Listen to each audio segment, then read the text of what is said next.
அடிக்கிறாங்களா sir? ஏன்னா இல்லை இங்கே தான் எனக்கு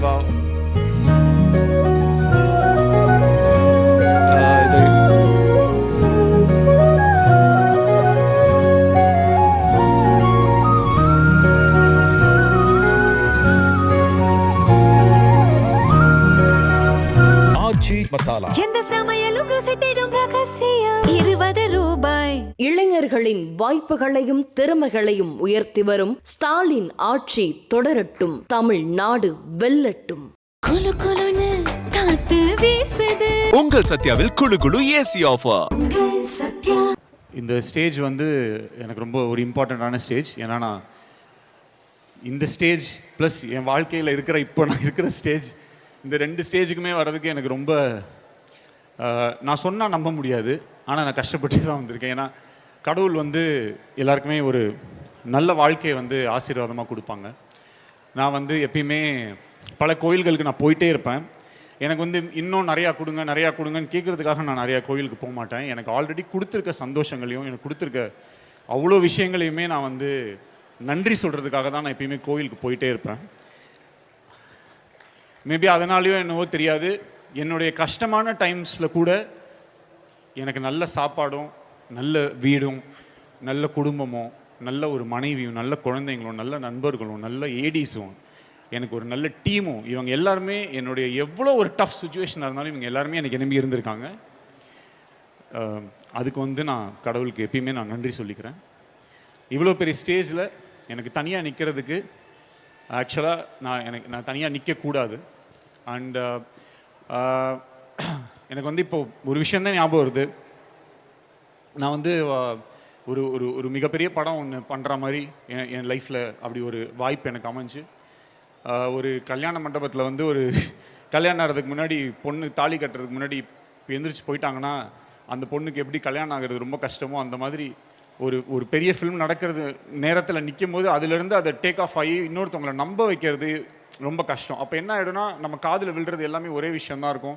ஏதாவது சின்னதாக பண்ணுங்கள், சிம்பிளாக பண்ணுங்கள், காம்பேக்டாக பண்ணுங்கள், ஈஸியாக பண்ணுங்கள், அப்படி இப்படின்னு சொல்லி ஏதோ சொல்லிகிட்டே இருப்பாங்க. ஏன்னா அதை அவங்க இன்டைரக்டாக என்ன சொல்கிறாங்கன்னா, இல்லை நீ நம்மளை வந்து ஒரு மொக்க பீஸாக வந்து பார்க்குறாங்க அப்படின்றது வந்து சொல்லாமல் சொல்லிக்கிட்டே இருப்பாங்க. பட் அந்த நேரத்தில் அது வந்து ஃபஸ்ட்டு டைம் நம்ம அந்த மாதிரி எக்ஸ்பீரியன்ஸ் பண்ணுறதா இருந்தால் அது வேறு. பட் அதை பல தடவை நம்ம எக்ஸ்பீரியன்ஸ் பண்ணியிருந்தோம்னா, ஏன்னா நம்மளை இதே மாதிரி பல தடவை வந்து இது வேஸ்ட்டு இது, ஏன்னா நானும் ரவுடிதான் படமுமே வந்து அந்த படத்தை சென்சார் காப்பி எல்லாம் பார்த்ததுக்கப்புறமேல்ட்டு கூட யாருமே நல்லா இருக்குது இப்போ சூப்பராக இருக்குலாம் சொல்லலை. எனக்கு வந்து ஒரே ஒரு கனெக்ஷன் தான், அது வந்து எனக்கும் அந்த தேட்டருக்குள்ளே வர அந்த ஆடியன்ஸுக்கும் இருக்கிற அந்த ஒரே ஒரு கனெக்ஷனை நம்பி வாழ்கிறவன் தான் நான். அந்த நாள் வந்து ஏப்ரல் 10, அந்த நாளுக்காக நான் வெயிட் பண்ணிகிட்ருக்கேன். என்னுடைய மொத்த நம்பிக்கை, என் கதை மேலே நான் வச்சுருக்கிற மொத்த நம்பிக்கை, ஒவ்வொரு நாளும் அந்த ஷூட்டிங்க்கு நான் போகும்போது எந்த நம்பிக்கையில் போவோம், இந்த இடத்த வந்து மக்கள் ரசிப்பாங்க, என்ஜாய் பண்ணுவாங்க அப்படின்ற அந்த மொத்த நம்பிக்கையுமே அந்த 10ஆம் தேதியிலேருந்து நடக்கும் அப்படின்றது என்னுடைய belief. I want to call, எனக்கு சில பேரை வந்து ஸ்டேஜில் என் கூட இங்கே நின்னாங்கன்னா சந்தோஷப்படுவேன். முதல்ல வந்து மயில் வாகனம், என்னுடைய மயில் சார் வந்து யாருன்னா, ஆக்சுவலாக நான் முதல்ல நானும் லாடம்னு ஒரு படம் அசிஸ்டன்ட் டைரக்டராக ஒர்க் பண்ணேன். அந்த படத்தில் வந்து ஒர்க் பண்ணிட்டு இருக்கும்போது எனக்கு 150 ரூபா பேட்டா கொடுத்தாரு. அவர் தான் அதில் வந்து ப்ரொடக்ஷன் மேனேஜர். அப்போது 150 rupees பேட்டா கொடுக்கும்போது வவுச்சரில் வந்து 115 போட்டிருந்தது, கையில் 100 ரூபா தான் கொடுத்தாரு. என்னடா அது 150 ரூபா போட்டுட்டு கையில் 100 ரூபா கொடுக்குறாரு அப்படின்னு யோசித்தேன். அப்போவே டிசைட் பண்ணிட்டேன், நாளைக்கு படம் ப்ரொடியூஸ் பண்ணால் இவரை கூட வச்சுக்கணும். ஸோ அப்போ வந்து என்கிட்ட ஒரு ஹேபிட் இருக்குது, என் ஃபோனில் வந்து நான் சில பேரை வந்து ஒரு சில நேம்ஸாக சேவ் பண்ணி வைப்பேன். அது வந்து ஃப்யூச்சரில் வந்து அதே மாதிரி நடக்கும். அது வந்து என்னுடைய மேனிஃபெஸ்டேஷன், என்னுடைய பிலீஃப். சொன்னால் நம்ப முடியாது. அன்றைக்கி ஒரு என்கிட்ட கொடுக்கும்போது அவர் நம்பர் வந்து மயில் வாகனம் ப்ரொடியூசர்னு சேவ் பண்ணி வச்சுருந்தேன். இன்றைக்கி ரவுடி பிக்சர்ஸில் அவர் தான் ஆக்சுவலாக ப்ரொடியூசர். நாளைக்கு ஏதாவது கடன் ஆச்சுன்னா அவர் தான் கட்டணும். ஸோ மயில் சார், அப்புறம் குபேர் எனக்கு வந்து எனக்கு ஒரு சொந்த தம்பி இருந்திருந்தா கூட, ப்ளீஸ் மியூசிக் வேண்டாம் ப்ளீஸ் விட்டுருங்க. குபேர் எக்கோ அடிக்குது. குபேர் ப்ளீஸ் குயிக்காக முடிச்சிடுறேன். எனக்கு ஒரு சொந்த பிரதர் இருந்திருந்தா கூட என் ப்ரெஷர் தாங்காமல் நேரம் ஓடி இருப்பாங்க, இல்லைனா நான் சாப்பிட்ற ஃபுட்டில் சுகர் போட்டிருப்பாங்க. ஏன்னா இது வந்து ஈஸியாக இருந்தது கிடையாது. இந்த படம் எடுக்கிறதுக்கு வந்து இந்த இந்த புஸ்வானம் முடியட்டும், ஒரு படத்தில் இந்த விவேக் காமெடியில் வரும் இந்த மாதிரி, இது ஒருத்தம்போது தம் இருக்கான்னு கேட்க மாட்டாங்க, ஃபர்ஸ்ட் தீப்பெட்டி இருக்கா அப்படின்னும், அப்புறம் தம் இருக்கா அப்படி கேட்போம். அந்த மாதிரி தம் அடிக்க வெறும் வாய் மட்டும் எடுத்துகிட்டு வந்த மாதிரி இந்த படத்தை எடுக்கிறதுக்கு என்கிட்ட எதுவுமே இல்லை, வெறும் நம்பிக்கை மட்டும்தான் இருந்துச்சு. அதுக்கு ஏன்னா ஃபர்ஸ்ட் இந்த படத்துக்கு பிளான் பண்ணேன். நான் முதல்ல இந்த படத்துக்கு பட்ஜெட் போடும்போது 150-200 கூட செலவாகும் அப்படி சொல்லிட்டு நான் இதெல்லாம் சொன்னால் பெரிய பட்ஜெட், உடனே ப்ரொடியூசர்ஸ்லாம் இப்படி அவர் பெரிய படம் பண்ணுவோம் அப்படின்ற ஆசையில் கடகடன்னு வேலை நடக்கும்னு நினச்சா அடுத்த வாட்டி அந்த இதே நடக்கலை. ஸோ இது வந்து காத்துவாக்கில் 2 காதல் படத்துக்கு முன்னாடியே நான் பண்ண வேண்டிய ஒரு படம். அப்போவே SK17 சொல்லி அனௌன்ஸ்மெண்ட் ஆன ஒரு படம் தான் அது. அப்போது இது நடக்காதுன்னே எனக்கு தெரியாது. ஆனால் அது நடக்கும் நான் இது பண்ணிட்டே இருந்தேன். அப்புறம் ஒரு நாள் எனக்கு புரிஞ்சிருச்சு இது நடக்காதுன்னு சொல்லிட்டு, அப்போ அதுலேருந்து நான் வெளில வந்துட்டு அதே அவங்க சொன்ன மாதிரி காம்பேக்டாக ஒன்று பண்ணுங்கள், சின்னதாக ஒன்று பண்ணுங்கள், நம்மளால் அவ்வளோதான் முடியும் அப்படின்ற மாதிரி ஒரு மைண்ட் செட்டில் நான் அந்த படத்தை நான் பண்ணி முடித்தேன். காத்துவாக்கில் 2 காதல். அதுக்கப்புறம் ஒரு நாள் நான் செஸ் ஒலிம்பியாடை வந்து டைரக்ட் பண்ணுறதுக்கு ஒரு ஆப்பர்ச்சுனிட்டி கிடச்சிது. அந்த செஸ் ஒலிம்பியாடை நான் பண்ணும்போது ஒரு சின்ன விஷன், ஏன்னா நான் LIKல வந்து நான் இது வச்சுருந்தேன், அது என்ன, இந்த நேப்பியர் பிரிட்ஜுக்கு வந்து பெயிண்ட் பண்ணலாம். ஏன்னா நெக்ஸ்ட் டே வந்து சீஃப் மினிஸ்டரும் AR ரஹ்மான் சாரும் சேர்ந்து ஒரு பாட்டில் டான்ஸ் பண்ணுறாங்க, அந்த சாங்கில் பெர்ஃபார்ம் பண்ண போகிறாங்கன்னு சொன்னோடனே இது எங்கே ஷூட் பண்ணலாம் அப்படின்னு நினைக்கும் போது நேப்பியர் பாலத்தில் வந்து இதை பண்ணால் நல்லாயிருக்கும் அப்படின்னு எனக்கு தோணுச்சு. அப்போது அந்த நேப்பியர் பாலத்தை வந்து பிளாக் அண்ட் ஒயிட்டில் வந்து பெயிண்ட் பண்ணலாம் அப்படின்றது என்னுடைய ராகினி, எங்கள் ரெனேசன்ஸ் இந்த டீம், அப்போ நாங்கள் வந்து அது யோசித்தோம். அப்போது அந்த இதை பார்க்கும்போது எனக்கு அன்றைக்கி அந்த நைட்டு வந்து அந்த shooting next day shooting night வந்து நேப்பியர் பிரிட்ஜ் ஃபுல்லாக பிளாக் அண்ட் ஒயிட் பண்ணும்போது எனக்கு திருப்பியும் அந்த LIKயோட ஒரு ஃபீல் எனக்கு இருந்துச்சு. பட் ஆனால் அப்போ ஆல்ரெடி நான் என்னோட நெக்ஸ்ட் ஃபிலிம் கமிட் ஆயிருந்தேன். சம்டைம்ஸ் நமக்கு சில இன்ட்யூஷன்ஸ் இருக்கும், இந்த ஃபிலிம் நடக்கும், எப்படியாவது இது நடக்குமோ, இது ஒரு நடக்க போதோ அப்படின்ற மாதிரி ஒரு தோணிகிட்டே இருந்துச்சு. பட் அது வேறு மாதிரி சுற்றி வேறு மாதிரி போய் அது கடைசியில் அன்றைக்கி ஒரு சின்ன ஹோப் இருந்தது இது நடந்துடும் அப்படி சொல்லிட்டு. அப்புறம் அங்கேருந்து அப்படியே சென்னையோடைய ஃபியூச்சரிஸ்டிக், ஏன்னா ஒரு டிரெக்டராக ஒரு ஃபில்ம் மேக்கருக்கு வந்து இருக்கிற பிக்கஸ்ட் பிளெஸிங் என்னென்னா அவங்க என்ன வேணால் கற்பனை பண்ணலாம், அது வந்து நிஜத்தில் அவங்க வாழ்க்கையில் நடக்கும். இப்போது ஒரு டிரெக்டர் ரொம்ப பெரிய பணக்காரனாக இருக்க மாட்டான், ஆனால் அவன் படத்தில் இருக்கிற சில கேரக்டர்ஸை ரொம்ப பணக்காரனாக காட்டுறது, சந்தோஷமாக காட்டுறது, ரொம்ப ஒரு நிறைய நல்ல விஷயங்களாக காட்டுறது வந்து ஒரு டிரெக்டருக்கே கிடைக்கிற ஒரு பெரிய புண்ணியம் அது. அவங்களுக்கு அந்த ஒரு ஸ்பெஷாலிட்டி இருக்குது. நம்ம என்ன வேணாலும் நம்மளோட கற்பனை எல்லாத்தையுமே சினிமாக்குள்ளே சொல்லலாம். நம்ம சொன்னோன்னா ரெயின் அப்படின்னா ரெயின் வரும், ரெயின் கட் அப்படின்னா ரெயின் கட் ஆகிடும், ட்ரெயினை பேக்கில் போக சொல்லலாம், ஃப்ரண்ட்டில் வர சொல்லலாம். இதெல்லாம் ஒரு டிரெக்டருக்கு கிடைக்கிற ஒரு கிஃப்ட். அந்த மாதிரி தான் எனக்கும். ஸோ நான் பார்க்கணுன்னு நினைக்கிற ஒரு சென்னையை, நான் நினைக்கிற இந்த ஃப்யூச்சரில் இந்த உலகம் எப்படிலாம் இருக்கணும்னு நினைக்கிறது எல்லாத்தையுமே இந்த படத்தில் எனக்கு வந்து அந்த கோலிவுட் அப்படின்னு, இப்போ நான் LAல நான் போகும்போது ஹாலிவுட்னு ஒரு போர்டு இருக்கும், அதே மாதிரி கோலிவுட்னு ஒரு போர்டு இருக்கணும், இந்த மாதிரிலாம் ரொம்ப ட்ரீம்ஸ்லாம் இருந்தது. அதெல்லாம் படத்துக்குள்ளே இன்கார்பரேட் பண்ணணும் அப்படின்ற ஒரு ஆசையோடு இந்த ஃபில்மை வந்து பண்ணேன். இப்போ இந்த ப்ராசஸ்க்குள்ளே போகும்போது என்ன ஆயிடுச்சுன்னா ரொம்ப டஃப் ஆகிடுச்சு. அப்போது எனக்கு ஒரு டீம் இருந்துச்சு. ஸோ இந்த பிக் ஃபில்ம் ஒன்று, நடக்க வேண்டிய ஃபில்ம் ஒன்று அப்படியே டக்குன்னு ஓவர் நைட்டில் எல்லாமே மாறிடுச்சு, லைஃபே தலைகீழ மாறிடுச்சு. ஸோ என்ன பண்ணுறதுன்னு தெரியல. ஆனால் அந்த டைம்லேருந்து இப்போ வரைக்கும் சில பேர் என் கூடவே என்ன பிலீஃபில் இருந்தாங்களோ தெரியாது, என் கூடவே இருந்தாங்க. ஹரீஷ் வா, திவ்ஸ் வந்து எங்க திவ்ஸ் டக்குன்னு வா, டைம் இல்லை. திவ்ஸ் வந்து EP பல டைம் வந்து என்ன ஆகிடும்னா, நாங்கள் இப்போ டெல்லி, சண்டிகர் அந்த மாதிரிலாம் ஷூட் பண்ணுவோம், ரொம்ப கஷ்டமாக இருக்கும் ஷூட்டிங். எங்களால் அந்த பேமெண்ட்ஸோ அந்த விஷயத்தெல்லாம் ஆன் டைம் பண்ண முடியாது. ஸோ பீயிங் அ கேர்ள், அவள் வந்து ஒரு EP-யை அதை ஹேண்டில் பண்ணால் அவளுக்கு வந்து அவ்வளோ மோசமாக வந்து அடுத்த நாளில் வந்து அவ்வளோ பிரச்சனைகள் இருக்கும். அதை எப்படி அவள் ஒரு லேடியாக வந்து ஃபேஸ் பண்ணியிருப்பான்னு எனக்கு சத்தியமாக தெரியாது. Thank you this. And Parvathy Sridharan, இவ வந்து ஃபர்ஸ்ட் 2018 இந்த படம் ஸ்டார்ட் ஆகும்போது முதல்ல LIK அப்போ இருந்த லவ் இன்சூரன்ஸ் கார்பரேஷனாக இருக்கும்போது வந்து ஜாயின் பண்ணி, அப்போலேருந்து சார் நீங்கள் ஆடியோ லான்ச்லாம் வைப்பீங்களா, ஆடியோ லான்ச் வச்சாச்சு Parvathy, please come. So thank you. இந்த படத்தில் இருக்கிற காஸ்டியூம்ஸோ இல்லை இந்த படத்தில் இருக்கிற CG இந்த மாதிரி விஷயங்கள் ரொம்ப ஸ்வீட்டாக இருந்துச்சுன்னா, கரெக்டாக இருந்துச்சுன்னா, இந்த credit goes to my team. And I want all my ADs here please. Binu and Prasanna வந்து பிரதீப் சார் வந்து அவங்க படத்துக்கு செலக்ட் பண்ணி வச்சிருந்த AD, அவர் வந்து எப்படி செலக்ட் பண்ணியிருக்காருன்னா, இந்த ஆர்மியிலலாம் சில படத்தில் வந்து ஆர்மியில் சில சோல்ஜர்ஸை காட்டுவாங்க. அவங்க எப்படின்னா அந்த ஒரு ரொம்ப இக்கட்டான சூழ்நிலை இருக்கும். இந்த நேரத்தில் யாராவது ஒருத்தர் போய் அவங்க உயிரை கொடுத்து மொத்த பேரையுமே காப்பாற்றணும்னு ஒரு 2 பேர் இருப்பாங்க. சார் நான் போகிறேன் சார் சொல்லிட்டு போய் டமட்டமன்னு ஷூட் பண்ணி அவங்க இறந்துருவாங்க. அந்த மாதிரி ஒரு 2 பேர் தான் இந்த பினு, இந்த பிரசனம். இவங்களை வந்து அவர் கண்டுபிடிச்சி வச்சிருக்காருன்னா அவருடைய புத்திசாலித்தனத்தை பாருங்க. ஜெகன் சார், செல்வா, திவாகர், ஏடிஸ்னா எல்லாம் ப்ளீஸ்டா டைம் இல்லைடா, போலீஸ் வேறு எதுவும் சொல்லாம்டா. லெனின், ஒன் ஆஃப் த, இவனெல்லாம் பெரிய டைரக்டர் ஆகிடுவான். இப்போயே என் ஸ்டேஜில் ஒரு அடி பார்த்துருங்க. லெனின், திவாகர், எது பாலா, நம்ம டீம் மட்டும் அப்படி வந்துருங்களேன் ஃபாஸ்ட்டாக ப்ளீஸ். அஜித் வா, அஜித் வா. அந்த இதில் ஒரு பரிதாபங்களில் ஒரு இது வரும்ல, 10 ரூபா 30 ரூபாய்க்கு வேலை செய்வான் 3 நாளைக்கு ஷார்ட்ஸ். அந்த மாதிரி இவன் வேலை செஞ்சதுக்கெலாம் நான் கொடுக்கணுன்னா மொத்தம் இந்த படத்தோட மொத்த பட்ஜெட் இவங்ககிட்டே கொடுத்துடலாம். ஏன்னா அவ்வளோ வேலை செஞ்சுருக்கான் அந்த பையன். Thank you Ajith, thank you so much. So yeah, இப்போது இந்த படத்தை ஆண்டனி கம் இது அப்புறம் இந்த படத்தை எடிட் பண்ணுறதுக்கு நான் ரொம்ப கஷ்டப்பட்டேன். ஏன்னா எனக்கு வந்து என்கிட்ட எல்லாமே இருந்துச்சு, கான்ஃபிடன்ஸ் மட்டும் பெருசாக இல்லை.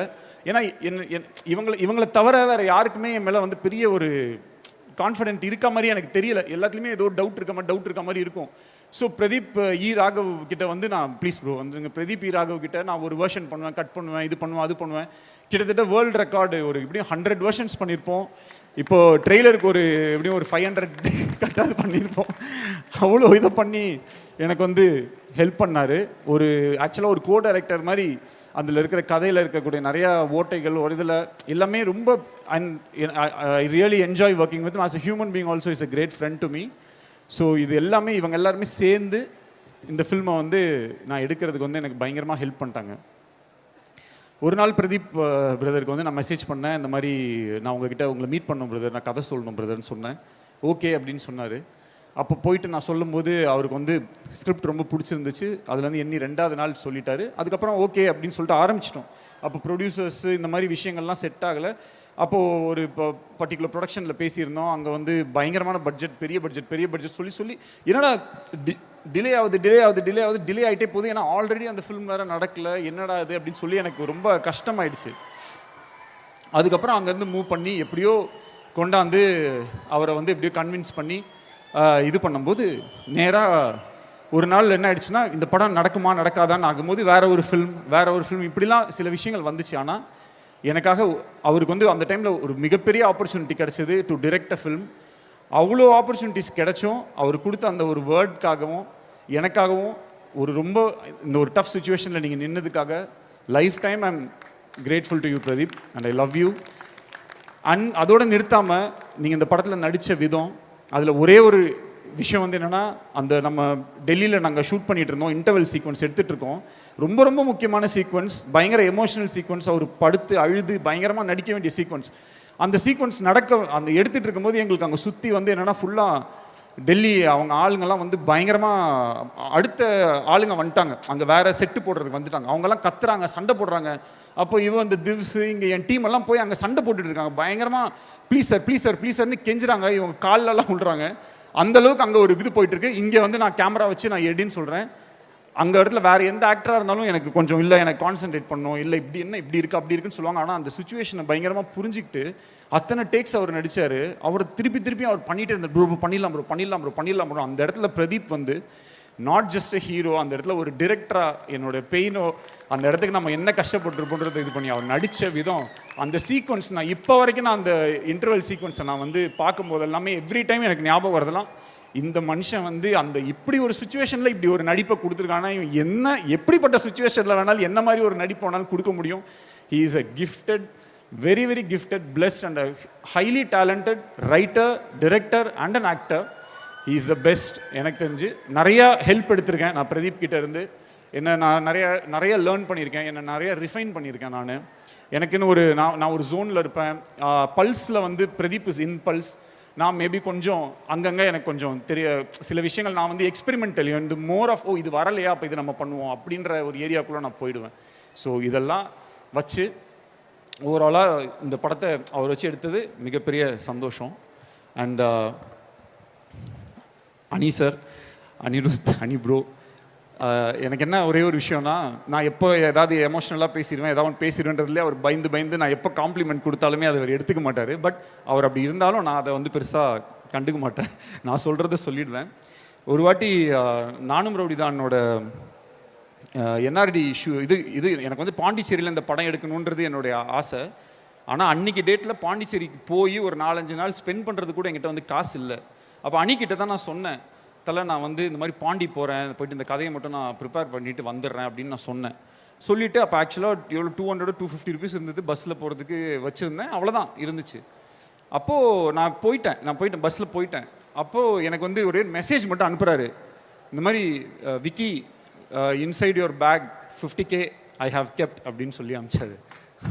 அன்னி உங்களுக்கு ஞாபகம் இருக்கான்னு, அன்றைக்கி வந்து 50,000 ரூபாய் பணத்தை எனக்கே தெரியாமல் என் பேக்கில் வந்து வச்சுட்டாரு. அப்போது அந்த பஸ்ஸு எல்லாம் போயிட்டு இருக்கும்போது அந்த பஸ்ஸு கம்பி ஃபுல்லாக வந்து என் டிஎஸ் இருந்துச்சு. என்னால் அந்த மொமெண்ட்டை லைஃப்பில் மறக்க முடியாது. அவரோட மியூசிக் மட்டும் கிடையாது, எனக்கு அனி ஆஸ் அ பர்சன் வந்து எனக்கு ஒரு பெரிய கிஃப்ட். அதுக்கப்புறம் அந்த work music I am so fortunate. எவ்வளோ டிரெக்டர்ஸ், எவ்வளோ ஹீரோஸ் அவரோட வந்து ஒர்க் பண்ணணுன்றது அவங்களுடைய ட்ரீமாக இருக்கும்போது, ஆனால் எனக்கு வந்து அந்த ஆப்பர்ச்சுனிட்டி எவ்ரி டைம் வந்து கிடைக்குது அப்படின்றது எனக்கு ஒரு பெரிய சந்தோஷம். தேங்க்யூ அனி, thank you for this. So yeah, இப்போ இது எல்லாமே ஓகே. இப்போ இந்த படத்தில் அப்பப்போ ப்ரொடியூசர் நயன்தாரான்னு வந்துட்டே இருக்கு. நாங்கள் மலேசியாவுக்கு ஷூட்டிங் போனோம். அங்கே எல்லாமே ரெடி, எல்லாமே நான் பை குட்வில்ல நம்ம பேசியாச்சு. ஆனால் அங்கே இப்போ போகிறதுக்கு சில அட்வான்ஸஸ் சிலதான் பே பண்ணணும். அப்போது மார்க்கெட் வந்து கிராஷ், டோட்டலாக ஓடிடி மார்க்கெட்டுன்றது கிராஷ் ஆகிடுச்சு.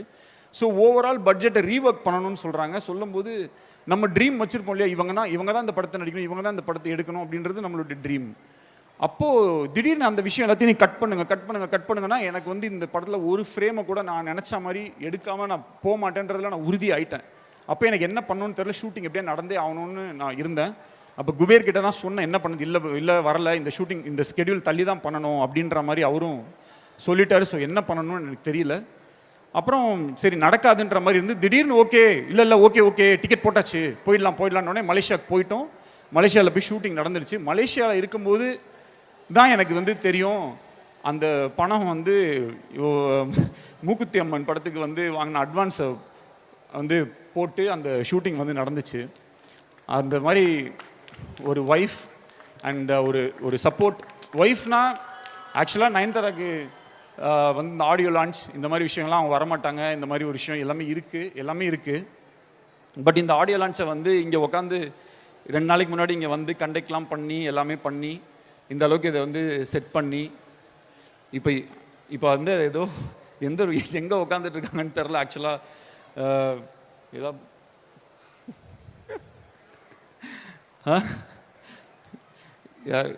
இது பண்ண முடியுமா? ஏன்னா இங்கே தான் இருக்காங்க. இங்கே இருக்காங்களா சார்?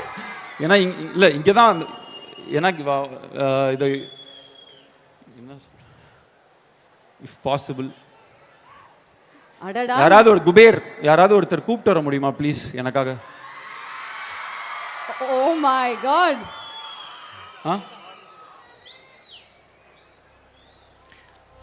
ஒரு ஒய்ஃபா, ஒரு ப்ரொடியூசரா, நடிகை நயன்தாராவை ஆடியோ லான்ச் கூப்பிட்டு வரது என்னால் முடியாது, என்னால் அதை அஃபோர்டும் பண்ண முடியாது.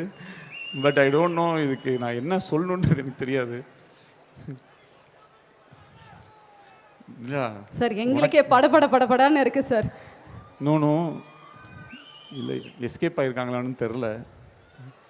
சம்டைம்ஸ் ஸ்டார்ட் ஆனதுக்கப்புறம் கிளம்பி ஏதாவது ஒன்று பண்ணுவா. இதுக்கு என்ன பண்ண போகிறாங்கன்னு தெரில.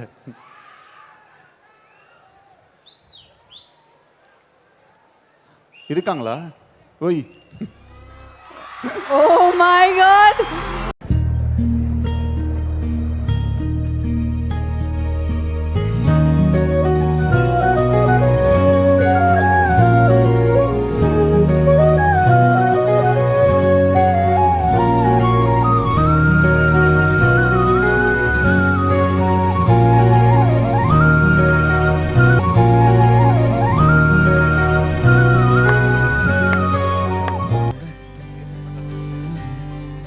ஸோ மேம் ஒரு வணக்கமாவது சொல்லுங்க மேம். சார் சொன்ன மாதிரி ஒரு ப்ரொடியூசராவோ ஒரு நடிகையாவோ இங்க வரல, அவருடைய மனைவியா சப்போர்ட் பண்றதுக்காக நம்மளுடைய lady super star Nayanthara ma'am இன்னைக்கு இங்க வந்திருக்காங்க. தேங்க்யூ. Thank you ma'am, thank you. டேய் நானும் தான்டா. Okay, we all love you. இந்த படம் டேக் ஆஃபே ஆயிருக்காது. அன்னைக்கு வந்து லலித் சார் வந்து இந்த படத்தை ஆரம்பித்து வைக்கலன்னா இந்த படம் நடந்திருக்காது. அப்படியே டிசம்பர் மாதம் நான் ஷூட்டிங் பண்ணேன், ஃபெப்ரவரி மாதம் டிராகன் படம் ஷூட்டிங் நடந்துச்சு. அப்படியே அந்த டிசம்பரில் மட்டும் இந்த ஷூட்டிங் நடக்கலைன்னா கன்ஃபார்மாக அந்த ஃபிலிம் நடந்திருக்காது. இப்போ வரைக்கும் நான் சும்மா தான் இருந்திருப்பேன். அன்னைக்கு வந்து அந்த சார் எக்ஸ்ட்ரீம்லி சாரி, 2 பேர் உங்களுக்காக ரொம்ப நேரமாக வெயிட் பண்ணிட்டு இருக்காங்க. 2 பேர் அவங்க வந்துருவாங்க. ஒரே நிமிஷம் அப்படியே இருங்க, ஹோல்ட் பண்ணுங்க. இங்கே கூப்பிட்டு வந்துட்டாங்களோன்னு நினச்சி பயந்து. தேங்க்யூ.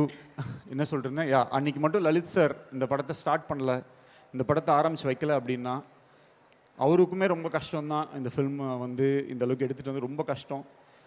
ஆனாலும் இன்றைக்கி இந்த படம் ரிலீஸ் ஆகுது, நல்ல விதமாக ரிலீஸ் ஆகுதுன்னா அவருக்கு வந்து என்றைக்குமே நான் வந்து நன்றி கடன் பட்டிருக்கேன்.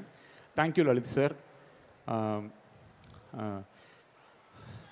ரவிவர்மன் சார், முத்துராஜ் சார், எனக்காக நீங்கள் எல்லாமே, எனக்கு ஆக்சுவலாக இன்றைக்கி சவுண்டே கேட்கல, சாரி லேட் ஆகிடுச்சு. ஆனால் எனக்காக ஒரே ஒரு விஷயம் மட்டும் பண்ணுங்கள். நான் Ravivarman sir and Muthuraj sir, இவங்க 2 பேரும் வந்து இந்த இண்டஸ்ட்ரியோட ஒரு பொக்கிஷம் மாதிரி. அவங்களுக்காக ஒரே ஒரு வாட்டி நீங்கள் எல்லாருமே கிளாப் பண்ணிங்கன்னா நான் ரொம்ப சந்தோஷப்படுவேன். முத்துராஜ் சார்லாம் அமெரிக்காவில் இருந்திருந்தாருன்னா இன்னைக்கு ஒரு 4-5 ஆஸ்கார் அவார்டை வாங்கி வீட்டில் வச்சுருந்துருப்பார். ரவி சார் வந்து ஆல்ரெடி ஆஸ்கார் ஜூரியில் இருக்கார். அவர்லாம் வந்து ஹாலிவுட்டில் ஒர்க் பண்ணியிருந்தாருன்னா அவரும் ஒரு 10 ஆஸ்கார் அவார்டை வாங்கி வச்சுருப்பார். இவங்க 2 பேரும் இல்லைன்னா இந்த ஃபிலிமில் இருக்கிற ஒரு ஃப்ரேமை கூட எனக்கு எப்படி எடுக்கணும்னு சத்தியமாக தெரியாது. எனக்கு தெரிஞ்சதெல்லாம் சொல்ல மட்டும்தான் தெரியும். இது மாதிரி அப்படின்னு எனக்கு சொல்ல மட்டும்தான் தெரியும். அதை மட்டும்தான் நான் சொன்னேன். அதை இந்த 2 ஜீனியஸ் லெஜண்ட்ஸுமே வந்து சேர்ந்து எடுத்துட்டாங்க. ரவி சார் வந்து அங்கே 5th ரீல் 6th ரீலோட டிஐயை கரெக்ட் பண்ணிகிட்டு இருக்காரு. அவருடைய ஒர்க்கில் அவர் ஃபோக்கஸ்டாக இருக்கனால அவரால் இன்றைக்கி வர முடியல. பட் அவர் இல்லைனாலும் அவருக்கு வந்து மிகப்பெரிய நன்றி, ரொம்ப தேங்க்ஸ். அவரோட ஒர்க் பண்ணது வந்து என் lifetime memory and experience. அவரோட ஷூட்டிங் ஆட் ஷூட்டிங் பண்ணும்போது நான் போய் பார்ப்பேன் இந்த மனுஷன் எப்படி வந்து பண்ணுறாருன்னு சொல்லிட்டு I really want to learn and I really learned a lot. And லைஃப்பில் இந்த மாதிரி ஒரு விஷுவல், இந்த மாதிரி ஒரு கிராண்டியர் வச்சு எனக்கு ஒரு ஃபிலிம் பண்ணணும். ஆச்சி மசாலா. எந்த சமையலும் ருசி தேடும் ரகசியம் 20 ரூபாய். இளைஞர்களின் வாய்ப்புகளையும் திறமைகளையும் உயர்த்தி வரும் ஸ்டாலின் ஆட்சி தொடரட்டும், தமிழ்நாடு வெல்லட்டும். குலு குலுன்னு காத்து வீசுது. உங்கள் சத்யாவில் குளு குளு ஏசி ஆஃபர். சத்யா.